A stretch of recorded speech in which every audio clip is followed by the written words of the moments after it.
Be natural, so no, dear, when ya,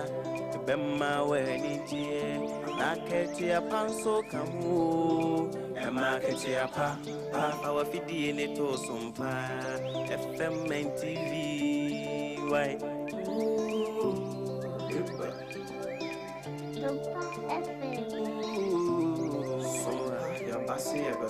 Yasim SOMPA manijenia katia pana unu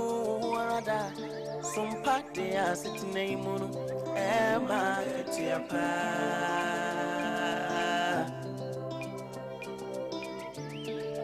ye no mai munsam makudi munsam yina ne kasebo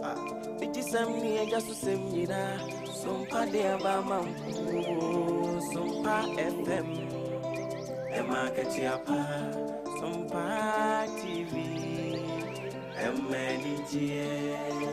SOMPA TV,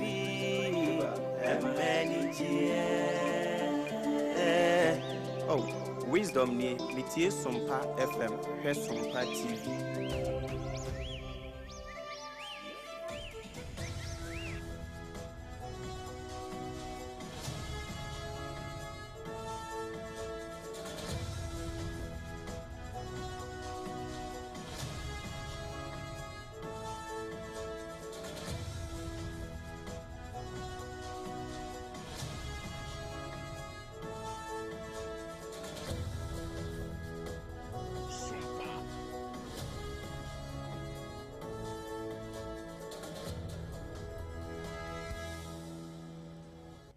Abo nonsia SOMPA 106.5 FM Accra so enie abusuafo ya mamu nyina achi amama kwa bebredru so se ensema hodo ayensa soso anopai se na nakodwogesi company limited anopa nonsia kase ebo no yede nyina ebesom ensemi efri yatena ye kase mu ewo enkran dome Watermelon Street eho ena yebutu a yede ensem no esom ene anopai enye nkran hanom nko a ena yetie kase ebo ni bi ede afa SOMPA 93.1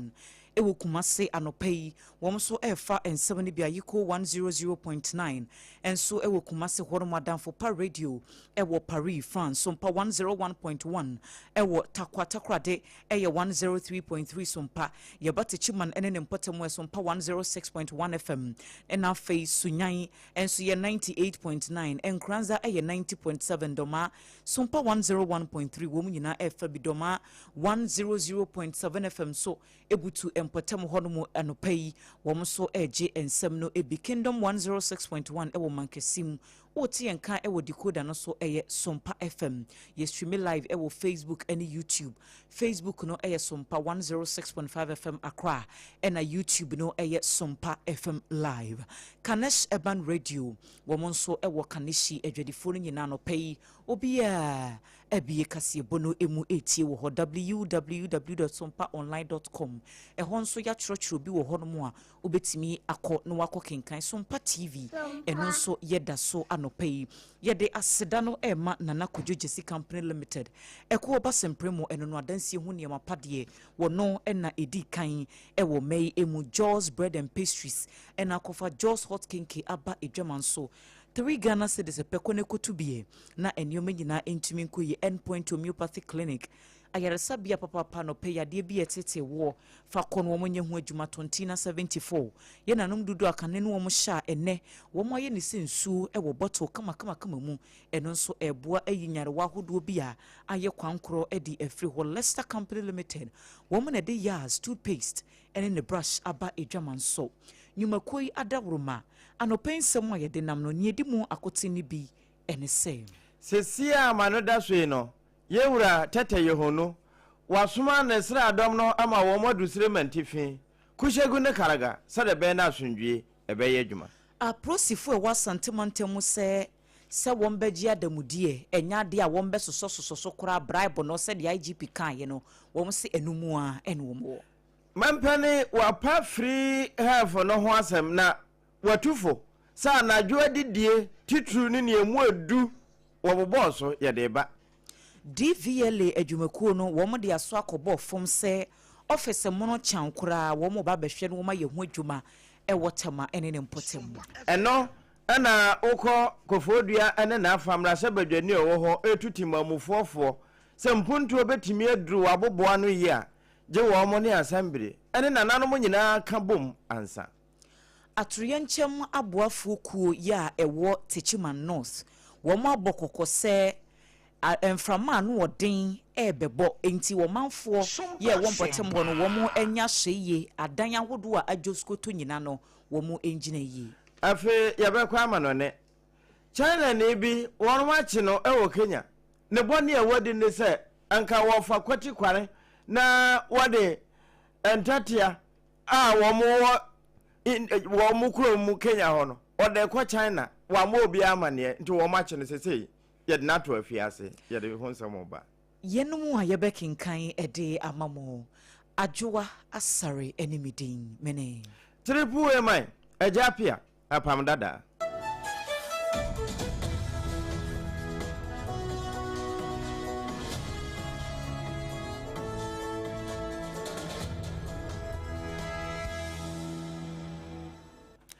Abusia je akonya o TV no ho na fehwe bi ansa na wakɔ adwuma so saa na wo nso wo so wo adwuma mu a ene efa wo yi ne hyehyɛ wasom na diligently tie kase ne bi ye live for Facebook no so fa adwenkyerɛ kɔto no wakyɛ ama ayɛ fɛ Ghana Post Sadom hene yewura Christian Tete Yeho no wasoma na mmerante ne mabaawa no akintira wa no a wo mo etimete bone pampan na wo mo timiti bone wo mo che bone na wo mo kyekere bone no odo wo mo kɔ gushegu ene karaga ehon so no menteme ho ase ne bia sa atwene tibio enam saa so ama sesei timamufo ntimi mpie na kampese wo mo akwa aba ne sa ho nti no wode bi mo akwa ka wo mo wo hodeda no ho se de be na wo betimi aboa ma emra aye adwuma eno achi no enubone wo betwa abahwe ano sada na abonefo sam nso no wo mo beti na kyekere no na wo mo ama timamufo e wo ho adwo wo mo timi akɔ na wo mo aso mo mai sompapa enti enida anadwo no ana na kratai wo mo tintin ne hyehyehye bra wode ma ensa sompa mo so na timamufo nte ehunu de ye ayo ne de ye kwa akoyo na wo no mo e wo ho no nso ada wo ho so no na mrante na duru ho deda na mo wo mo kwa akosisire mantifi Post Sadom wo ho so na fe wo no wo mo aka wo ntama ba nkyira no sentampe homa adoma boa ama wo mai asundwe atimi abam esanse se wo soro edidi me a ase nso etimi da emeyeye.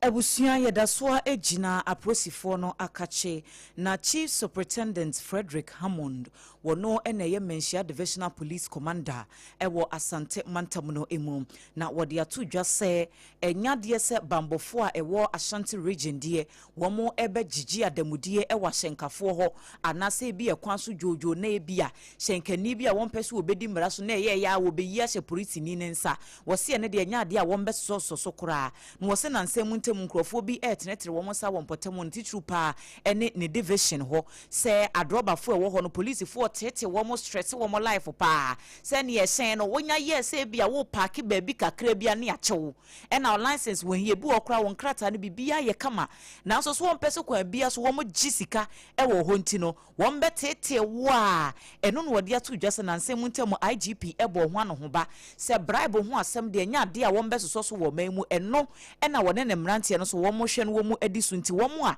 wo mo kenka se aprosifo no etwi bambofo no edi no ahyenkafo no di no wo se sansam no de enya de se eye no korekora. According to the road traffic regulation, you can ride or you can drive on our roads. You should be in the minimum age of 18 years. And for commercial drivers or the riders, they should be 25 years before they can operate commercially. Under no circumstances, minors should ride any vehicle on our road. So if anybody who is less than 18 years is riding or driving, it's an infraction and that person should be arrested. And the person who permitted this minor who is unlicensed to ride on the road is equally culpable with the law. So when the law catches up with them, they will face a court punishment.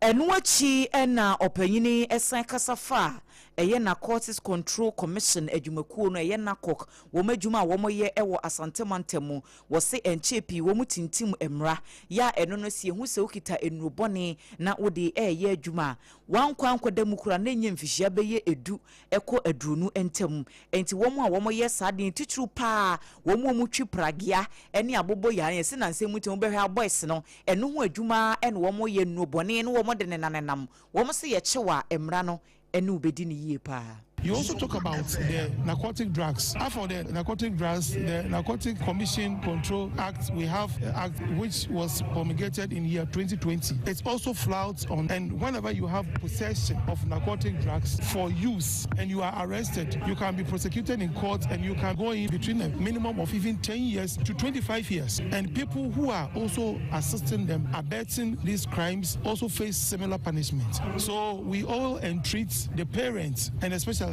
people who give their pragia and these tricycles to people without checking the background of these people, without checking the documentation of these people. Ene ya yekotie sesie eye Chief Superintendent Frederick Hammond wono ene ye Menhia Divisional Police Commander Amani Boyi Kwame Redu ene difra santemantemu ebai. Ghana Mampeni, His Excellency John Dramani Mahama, Srimu Sejata, Mr. Ababio.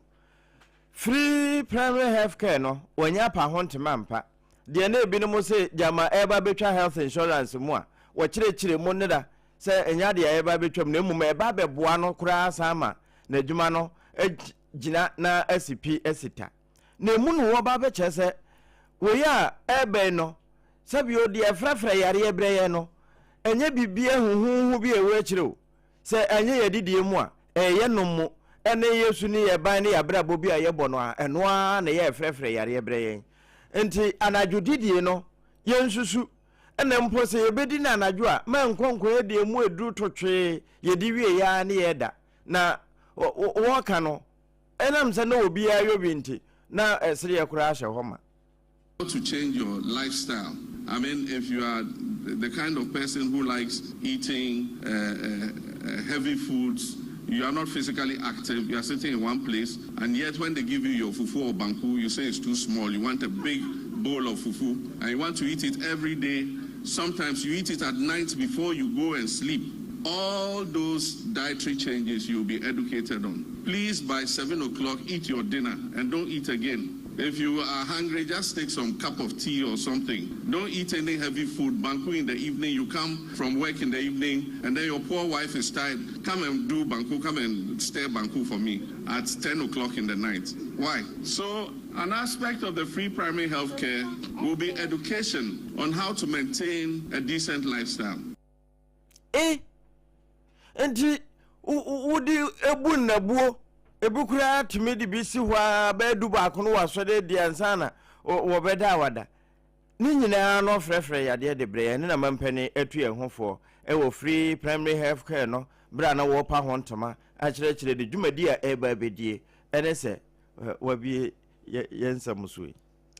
Anopa no nsia kase ebo anana kodwugesi company limited aso asene ena yeda so aye kinkan ede ema wo ensemfoforo emu no driver and vehicle licensing authority eye DVLA adwumaku no wo mo empanifo de aso akobo form se wo mbesi mensini office monokora e wotema ene ne mpotamu na wo mo hwe anim se afi ebeko na wie yede na adwumadie no wo matimi awia wo mo eba bepa eho entoma na eno adwumadie no wabra na sono penyine pa woda DVLA adwumaku no anno owura Julius ni kwekotei wode to just say eya homete sempa setema ohwese de hosifa soin na enwuma hodo porti ene adwuma businesses ahodo a ewo ho no mu nyina no wo mo office eye ba kope ya serve area ho nyina enti e ba ne san mo asenkafo de bia line ten wo mo ko renew wo mo license wo mo afi no wo mo ko register wo mo cars wo mo ko no wo mo ko de dwuma hodo e wo DVLA fu atena ye no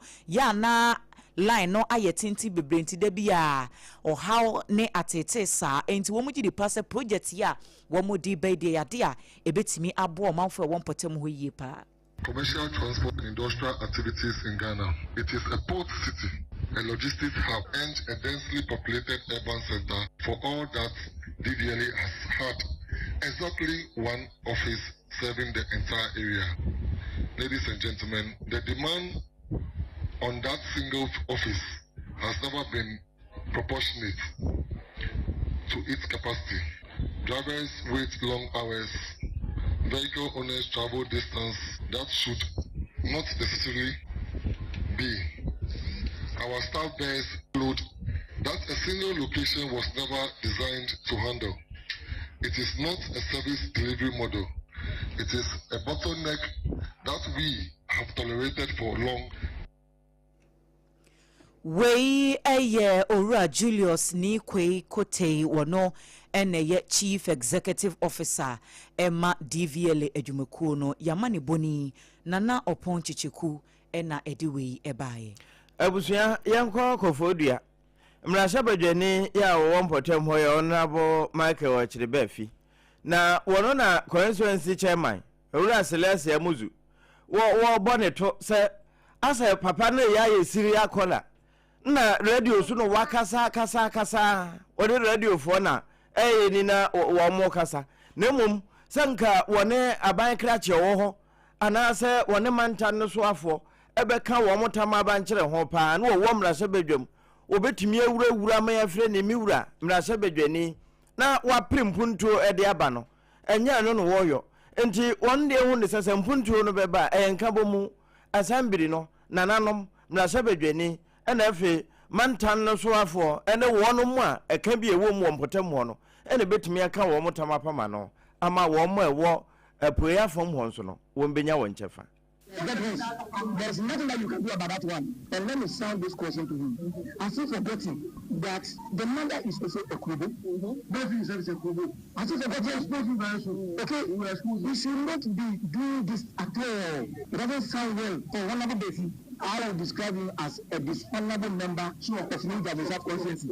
Because whatever he does doesn't fall in line with the integrity that a member of Congress is supposed to have. And he should never try anything forward to attack our Minister Chief Executive and to attack our Honorable Regional Minister. He should never, ever, this should be his last warning. We are sending this caution to him. He should never, ever try or attempt. Eno constituency chairman edema edi issue wono ene yewura amuzu selasi kofodua eno wo se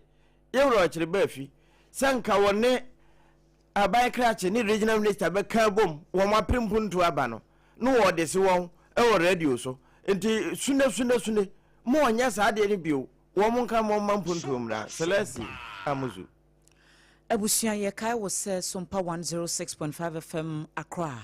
anopa no nsia kase bwana na Kojoje Company Limited aso asene ne da so ekenkan edemawo na Kojoje die wono ena dansie hu ne mapanyina woton e wo Ghana ha sei se ye nadoa se ye plywood se eye iron rod nchansia e de bodan so a eye kama na eye papa ne bechemfa hu se nsuo beto awia bebo e bekoso agina na so a eye na kache ene sese woko na wokoje de papa cement ahodo ya yedi esidan nyina woton bi na juma pa wo yenti ena Century Steel for born abaso 2023 ebe man e hyen tenten so wonye no wonfanya adwuma free deliveries ahodo e wo Ghana half na baby and branches ne de tokro bi amu ebi ehye me pa chofre na homen na akwaji adansi hu niam no kokora po na ebi a bibi na wonte ase a wonya bre ekirikiri mu ede mawo se de be ya won so wodan na wusi na project no ebetimi akoyie number ne ye 0204 355040 0204 355040 Leicester Company Limited woman na de years toothpaste and the brush abe dwaman so se wo pesa wo se epai fita anase wanum eyehwam na wo kasa wotimi nya kokudru ene wo manfo edi nkomo a eye years toothpaste and the brush na brush no ya anye ne deden dia wo de twi wosi a ebe ha wosi echi nam ne kora ye wo ho ne ho ene ye wode ye mresan so obi a ene ne se ahodin ba bia ye tonton sa ne emanyi na wo kọ wo so pe years toothpaste ene ne brush ubenya bi ato stores ahodo emu supermarket ne shopping malls ebusu say tam for 0501619588 0501619588 and 0501390338 nakoje oyas toothpaste ene ne brush Tontina 74 yarebi aye kwankoro ewo nipadua no so awako amfie bebrenie na wontimi enya ho aduro no mepacho tontina ne yekanfo ede ama wano pei eboa ma immune system ne yedin enti obi a wo suffer from chronic disease bia no wonom sa aduro yetimi boa pa ema yade no me soso ano kora kama edi free honom na se ebia bibiti se arthritis anaso obi honom wo hwana ne nase atata kwa obi a wenya kidney ho yare menstrual pain bosome bia na wo fa ohaw ne ateti mu se oba prostate enlargement obi honom ane sifita nso sebe na numu sent no enye kora unya tontina 74 ibi na onom a mpacho ebeyi sa ohaw no nyina edi afiri ho DAC a ye dia frenti ano oden FDA fo nso agye atum ba bia tonton nro bia okwa obenya bi ato oba wafa yefunu anade wo ma akoda nufuo wo nka ho ebi okan shi drugline abusu setam 0246073498 0246073498 Endpoint Homeopathy Clinic Dr. Dubuatin ene najuma ye force me bisa wo se yade ben na etete wo fa bra na wo ye ho adwuma eye stroke na aka wato honom wo be hwe no wa ye ho adwuma e de amaw ye physiotherapy sanse obu honom stroke no ma no ebubu na ebi asabeda no kura achia anane nsa ne nan ontimi kura nante no wanya ne ho aye bibi ne nyina ye be hyew kama se eye massaging ne nyina ebi koso wo ho kidney liver premature ejaculation Endpoint Homeopathy Clinic sebra no won fa full stop nsi yade no ano enkran shell signboard spinters kwan no so wo ho na obehunu wo mokro no mabo ahia enso ewo kumase ya branch ne baako ewo ho 0244 867068 0244-867068 and 0274-234321.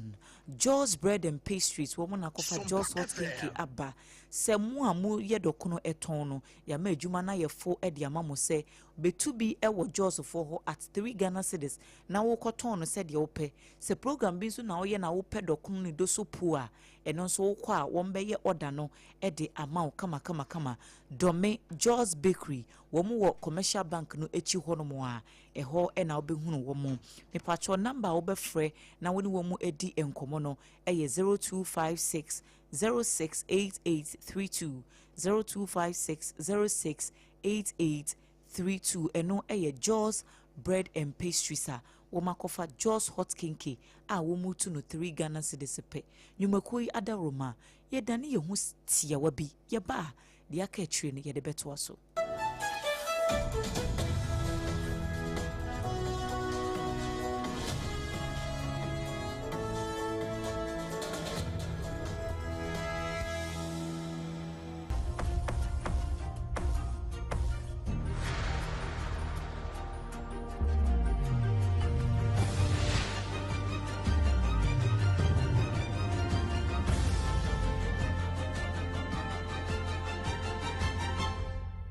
TV Emma Aketiapa.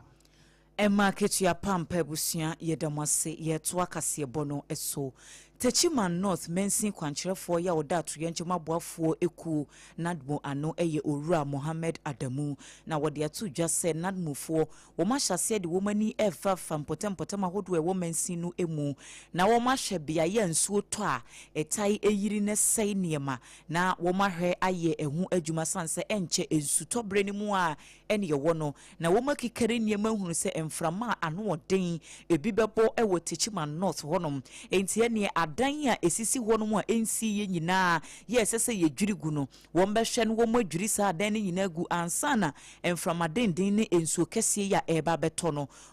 etimi ato se de be ya wo mu nkohunu atoyenkyem bia ewo empotem ho Owura Adamu Muhammad ene sofumaame otutu atuo ena edi enkomo na sei ɛna wɔkyerɛ ne nsɛm emu. Man of areas are flood prone. Now, in which you come from money at the Ebano, and release Bab on Tia in terms of disaster risk exercise. You want a month for a few and more, a cool. Now, when you grab a banner, many team, it one or more. I have visited a lot of institutions, for example, senior high school, this I could fear me out for all woman. There are a facility in challenge Biania report. Thank you, look up and me and Naminoka say, or more pitching an anchor, chance in almost in come. They are chasing now. I question. I heard structures are a weekend. They trouble now. You 12 month for so moons. This is why I catch on Mr. Omun flu now. It's more cockroach because it's shouldn't buy them from my neighbor. So the for any behind. They win now. So you why a landlords and landlords in the owners of these structures in details. I the best something. Now you get up accounts on your show. Say, do I know so in receiving operational systems all year. Ene ya yikoti esesie yi eye Owura Mohammed Adamu okọ Techima North Mensino emua wono ene kwankyerefo a woda Nadmu adwumaku no ano woni yamane boni sof maame otutu ene di enkomoyi ewo Techima. Abusua yenko amanone na amanone no ma yenko Kenya mamu. Judge Gikobi watenagwem na yefre na aren woyoba wotina agwamu no wo mo de China for ebi eba begina wo monim na ho ne de nye gold no okokotu ye no wofa akwoti kwanso ana ase rosu no okotwae na mmom wokokofa wo mo ho wo mo ntatia ne bi ya no no wo mutimi edididididi mo bi ewo enobaye so wo afuo mu no wo kocheche be de wo ho no wo tase wo mo egu ntoam ankaja ode wo mo ko ne kurom China nti airport ene ye che no emu no wo mbusa de wode koyo wototo papa so a ntimi anka mu nokre ene wo mde ne kohye kukum enti ene se wo matototo nanu ye a wo mde ne kogina amere anim no na court na hyese wanya de esanse wanka nokre amfa nkyere court no esanse wo mo hwemu kyese anka wo ye brebre no wode samwai etrae no woduru Europe a anka wanya kura no $220,000 de anka obenya ede ahye no ho emo nso na wo mo ye bese empem mienu na nka na wode wo mo kɔ wode Bre TV no so anase Facebook no so na behwebi wonya adaje package wo mo satopaye na ode egu ene mo mankaja wode kro na wo mo aso ne panchi enti make say zanki gon wo kwa kodem afe baako na afe baako no wo kodem banso a won besa amana konikurum enya de amoa no nso obenya de akronti wo maje wo momoa ya ni nyina no wo masan kase